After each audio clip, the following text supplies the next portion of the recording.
Waiting for exam results is stressful enough, right? But what happens when you finally get your grades back and something just doesn't look right to you? Well, you're in the right place. In today's Explainer, we're going to completely unpack the Cambridge Post-Result Service, specifically for private candidates. We'll walk through exactly how to confidently navigate the school's registration system so you can effectively query your scores. Let's get right into it. Here's our quick roadmap for today. First, we'll cover what post-result services actually are, followed by how to choose the right service for your situation. Then we'll jump into navigating the registration portal, creating your request, and finally, making your payment. All right, Section 1. What exactly are post-result services? So essentially, this service is tailor-made for private candidates who use the school's registration system for their Cambridge International exams. If you've received your grades, but you want to request a formal review, this is exactly the system you're going to use. But keep in mind, there's a catch. This is only available for the latest exam series. And, this is super important, the exams you're querying must already be completely marked. No exceptions there. Moving right along to Section 2, choosing the right service. Before you even log in, you need to know what you're asking for, right? You basically have four main options here. First up are Clerical Re-checks. That's Service 1. This is a basic check to ensure all parts of your script were actually marked and that the marks were totaled and recorded correctly. Then we've got Reviews of Marking, or Service 2. This one goes a step further. It's a full review of the original marking to make sure the agreed mark scheme was applied properly. And it actually includes the Service 1 clerical checks too. Now you might notice those S variants, Service 1S and Service 2S. That S literally stands for script. If you pick one of these, you'll actually get a copy of your exam script sent to you. Just keep a close eye on the availability rules on the right side of this table. For example, you can't request a review of marking from multiple choice papers, and you absolutely can't get a copy of the script for art and design syllabuses. Okay, keeping these strict rules in mind before you proceed is absolutely crucial. Listen up, because the system will completely block inquiries related to no results or pending statuses. Like I mentioned, everything must be 100% marked.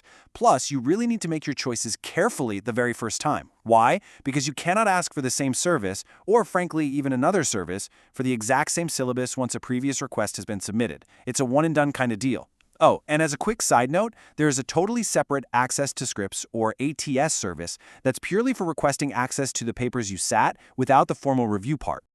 All right, let's get into the practical stuff. Section 3, navigating the registration portal. So you'll start right here at the school's registration system login screen. This is the exact same platform you used when you initially registered for your exams, so it should look pretty familiar. If it's been a while and you're locked out, hey, don't panic. Just look at the bottom left of that login box and hit the Forgot Password link to quickly reset your access. Easy peasy. Once you're finally logged in, take a look at the top of your page. The notification banner is going to actively direct you straight to the Post-Result Services page. When you land there, you'll see this nice, clean interface.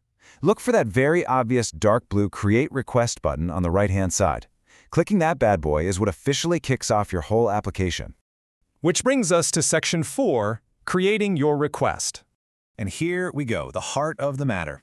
When you click Create, you are instantly met with this form. You can see right here how you'll just need to steadily work your way down those drop-down menus. You'll be specifying exactly who you are, exactly what exam you're querying, and the precise kind of check you want them to perform. It's literally a step-by-step process.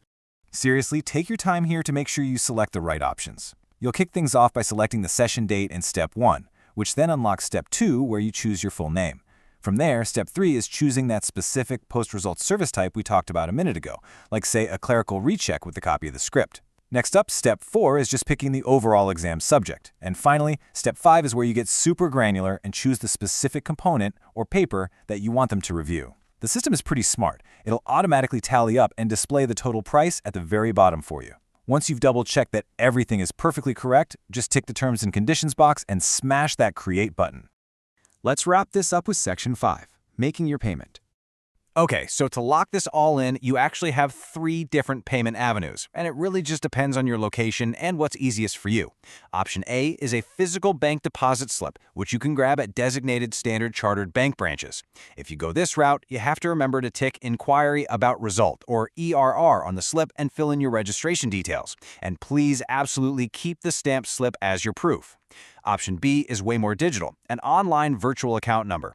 It's a 16-digit number that gets generated right there in the offline tab of the portal. Lastly, option C is a bank demand draft or pay order. This one is ideal if you live in a city that doesn't actually have a designated Standard Chartered bank. Just make absolutely sure the bank draft is drawn in favor of the British Council, and you're good to go.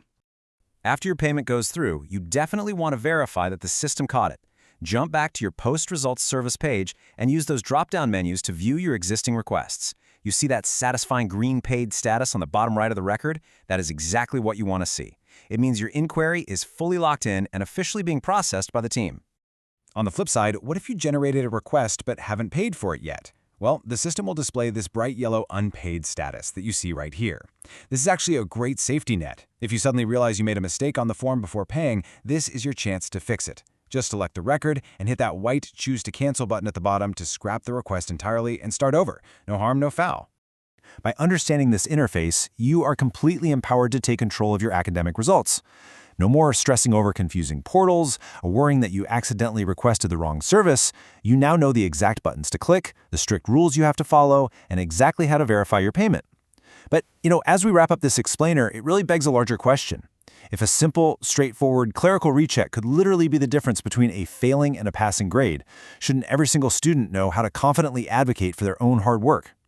Go ahead, log in, make your selections carefully, and secure that peace of mind. You've earned it.